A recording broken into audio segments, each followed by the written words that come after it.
안녕하세요. 문학주주입니다. 오늘 여러분의 손에 쥐어드릴 작품은 돈 드릴로의 침묵입니다. 1936년에 뉴욕에서 태어난 작가 돈 드릴로는 현대 미국을 대표하는 작가 중 하나입니다. 이탈리아 이민 2세로 기술 문명이 지배하는 현대 사회를 깊이 통찰하는 작품을 남기고 있죠. 그는 자기 스스로 자신의 작품들이 위험한 시대에 사는 것에 관한 것이라고 소개하는데요.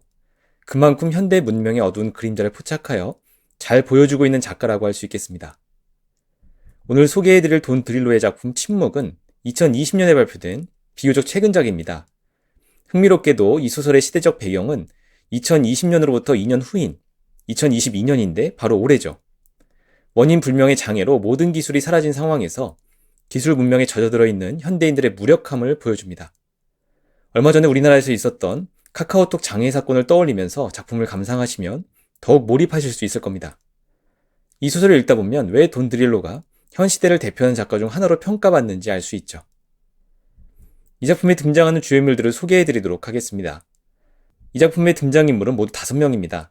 짐과 테사 부부, 맥스와 다이앤 부부, 그리고 다이앤의 옛 제자인 마틴이 그들이죠. 이들이 이 작품의 주요 등장인물입니다.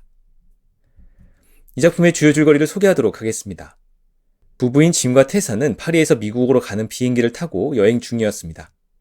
신인 테사는 비행 중에 틈틈이 글을 쓰고 있었고, 짐은 테사와 시덥지 않은 이야기를 나누고 있는데 갑자기 기체가 흔들리면서 불시착을 하게 됩니다. 한편 미국에서는 짐과 테사의 지인인 맥스와 다이앤이라는 부부가 살고 있는데 미식축구 최대 행사인 슈퍼볼의 TV 중계를 기다리고 있었죠. 다이앤의 옛 제자 중 하나인 마틴이 그들과 함께하고 있었는데 갑자기 잘 나오던 TV가 꺼지고 핸드폰, 컴퓨터, 전화기 등이 먹통이 되어버립니다. 세 사람은 당황하고 마틴은 중국에서 시스템을 해킹한 것이 아니냐는 이야기를 하고 맥스는 다른 집도 그런지 확인해보겠다며 밖으로 나가죠. 마틴은 다이앤에게 아인슈타인의 이론에 대해서 두서없는 이야기를 하는데 그 사이 맥스가 돌아와 다른 집도 다 먹통이 되었다고 합니다. 그들은 모든 것이 다시 정상화되는 것을 기다리는데 맥스는 자기 혼자 마치 미식축구 경기를 중계하는 듯이 떠들고 다이앤과 마틴은 이야기를 이어나갑니다. 그때 미국의 한 도시에 불시착을 한 짐과 테사 부부는 착륙시 충격으로 인해 입은 부상을 치료하기 위해 병원에 들르죠. 병원에서 그들은 지금 비행기뿐 아니라 모든 기계와 기술이 작동을 멈췄다는 사실을 알게 되고 치료를 받은 후에 원래 계획대로 맥스와 다이앤 부부가 사는 곳까지 걸어갑니다. 그들이 도착할 즈음 맥스와 다이앤, 마틴은 전기도 들어오지 않아 촛불을 켜놓고 이야기 중이었고 짐과 테사를 반갑게 맞아들이죠. 원인은 밝혀지지 않았지만 세상의 모든 기술이 무력화된 것이 확실한 상황에서 이들은 혼란스러워하는데 맥스는 밖으로 외출을 합니다. 어쨌든 짐과 테사는 어쩔 수 없이 그 집에서 하루 묵기로 하고 다이앤은 그들이 잘 방에 안내해주고 둘만 남은 다이앤과 마틴은 육체관계를 갖습니다. 한편 거리로 나간 맥스는 거리의 사람들 역시 혼란스러워하는 것을 확인한 후에 집으로 돌아오고 방에서 나온 짐과 테사 등 5명이 다시 거실에 모이죠. 그들은 각자 자신에 관련된 이야기를 순서대로 꺼내놓지만 대화가 되진 않고 독백만 이어지는데 맥스는 아무 생각 없이 텅 빈 화면만 응시할 뿐입니다. 이제 이 작품의 감상평을 공유하도록 하겠습니다. 먼저 기술이 인간에게 어떤 의미를 가지게 되었는가 하는 점을 생각해 보겠습니다. 작가 돈 드릴로는 현대 사회를 비판하고 풍자하는 작품들을 쓰고 있는데 이 작품 역시 궤를 같이 하고 있죠. 2020년에 출간된 이 소설의 배경은 2년 뒤인 2022년으로 가까운 미래에 기술이 갑자기 무력화되는 상황을 가정하여 이야기를 풀어나갑니다. 이를 통해서 작가는 현대 사회와 현대인들이 기술에 대한 의존도가 얼마나 심각한지에 대해서 생각해 보게 만들죠. 작품 속에서 원인은 알 수 없지만 한순간에 그간 사람들에게 편의를 제공했던 모든 기술들이 사라져버리는데 사회는 순식간에 무기력해집니다. 집안에 편히 앉아 슈퍼볼 중계를 기다리던 맥스와 다이앤, 마틴은 TV가 먹통이 되어버리자 당황하는 모습을 보이죠. 그들은 이런저런 이야기를 나누지만 제가 보기엔 대화가 매끄럽게 이어지지 못하고 서로 딴소리만 하는 것처럼 보이고 이는 짐과 테사가 합류한 후에도 마찬가지입니다.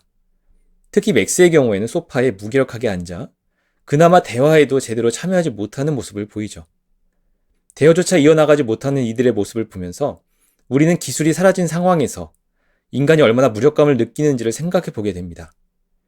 사실 기술의 진보는 생활에 많은 편리함을 가져다주고 있는데 편의를 얻은 대신에 스스로 무언가를 해내는 능력은 점차 상실해 가는 것 같기도 합니다. 소설 초반부의 비행기 안에서 대화를 나누는 진과 태사는 전자기기의 도움 없이 무언가를 기억해내는 것 자체를 만족스러워하죠. 그녀는 만족스러웠다. 불쑥 떠올랐다는 게 그런 일은 매우 드물어졌기 때문이다. 이렇게 생각하면 기술의 발전이 결국 인간을 무기력하게 만들고 본질적으로는 인류의 퇴보를 야기하고 있다는 두려움마저 들게 하죠. 진과 태사가 불시착 과정에서 입은 부상을 치료하기 위해 들른 병원에서 만난 사람이 한 이야기가 의미심장하게 다가오는 것도 그런 이유에서입니다. 진보할수록 취약성은 커져요. 이 소설은 기술이 인간에게 어떤 의미로 자리잡게 되었는지에 대해서 생각해 보도록 만들고 있습니다. 다음으로 이 소설 속에서 계속 인용되고 있는 아인슈타인에 대해서 생각해 보겠습니다. 작가 돈 드릴로는 의미심장하게도 이 작품을 본격적으로 전개하기에 앞서서 아인슈타인의 이 말을 인용하여 보여줍니다. 3차 대전에서 어떤 무기로 싸우게 될지는 모르겠다. 하지만 4차 대전에서는 몽둥이와 돌을 들고 싸우게 될 것이다. 마치 예언 같은 이 말은 소설 속에서 앞으로 벌어질 사건들을 넌지시 알려주는 것만 같죠. 작가처럼 소설 속 등장인물인 마틴 데커 역시 수시로 아인슈타인과 그의 이론들을 언급하고 있으며 맥스 등도 그에게 아인슈타인에 대해서 질문합니다. 원인 불명으로 지상의 모든 기술이 무력화된 시점에서도 마틴은 아인슈타인이 이런 상황을 예견했다거나 그의 이론으로 설명할 수 있다는 식의 이야기들을 하죠. 재미있는 점은 이들은 사회 현상을 설명하고 미래를 예측하는 데 있어서 더 이상 과거처럼 종교 지도자들이나 철학자들을 인용하지 않는다는 겁니다. 알버트 아인슈타인은 그의 이론을 제대로 이해하는 사람은 많지 않더라도 그 이름을 모르는 사람은 찾아보기 어려울 정도로 유명한 과학자죠. 마틴이나 맥스가 그런 아인슈타인을 인용하는 것은 현대 사회에서 과학기술이 과거의 종교나 철학의 역할을 하고 있다는 것을 상징적으로 보여주는 겁니다. 이론가들이 중력파며 초대칭성에 관해 무엇을 발견하건 예측하건 상상하건 저는 아인슈타인만 믿어요. 더구나 기술이 무력화된 시점에서조차 과학기술의 대명사어더 같은 아인슈타인에 대한 믿음을 저버리지 않는 마틴의 모습은 시사하는 바가 큽니다. 앞서 말한 대로 현대인들이 과학기술에 의존하는 의존도가 생각보다도 크다는 것을 보여주는 장면이기도 하다는 것이죠. 작가는 누구나 알고 있는 위대한 과학자인 아인슈타인을 과학기술의 대명사처럼 사용함으로써 이 작품을 통해 드러내고 싶은 주제의식을 잘 보여주고 있습니다. 마지막으로 이 작품이 공포감을 주는 두 가지 요소에 대해서 생각해 보겠습니다. 이 소설은 처음부터 끝까지 답답한 느낌과 잿빛의 이미지를 주고 있는데 특히 지배적인 느낌은 공포와 공황이라고 할 수 있을 것 같습니다. 그리고 이 작품이 우리를 답답하게 만든 요소는 두 가지라고 생각하는데 하나는 기술이 침묵하는 원인을 알 수 없다는 것이죠. 옛날 사람들이 자연재해에 대해서 두려워하는 이유는 언제 어떻게 닥칠지 알지 못하기 때문이기도 하지만 그 원인을 알 수 없었기 때문이기도 합니다. 그래서 과거에는 자연재해를 초월적인 존재의 분노나 특별한 의지 때문에 발생한다고 여기는 경우가 비일비재했던 겁니다. 이와 유사하게 소설 속의 다이앤 역시 갑자기 닥친 기술의 침묵 앞에서 그 원인을 초월적 존재인 외계에서 찾는 모습을 보이고 있습니다. 다이앤이 말했다. 지구의 말이 아니야. 외계의 것이야. 농담인지 진심으로 한 말인지 스스로도 알 수가 없었다. 원인을 알 수 없는 답답함이 잘 드러나는 문장인데 이처럼 이 작품에서는 기술 무력화의 원인이 명확하게 드러나지 않고 있기 때문에 답답함과 공포감을 더하고 있죠. 그런가 하면 언제 이 사태가 끝날지 알 수 없다는 건 역시 답답함과 공포감을 준 중요한 요소 중 하나입니다. 맥스와 다이앤의 집에 모인 5사람이 저마다 이런저런 이야기를 하는 장면에서 이 소설이 종결될 뿐 언제 상황이 정상화될 것인지에 대한 아무런 단서도 없죠. 코로나 시대를 살고 있는 우리를 힘들게 만드는 여러 가지 요인 중 언제 이 상황이 종결될지 모른다는 사실이 더욱 우리를 힘들게 했던 것과 마찬가지죠. 원인과 끝을 알 수 없는 상황 하에서 힘겨워하는 등장인물들의 모습은 독자들에게 시사하는 바가 분명히 있다는 생각이 들었습니다. 여기까지 침묵줍줍이었습니다. 감사합니다.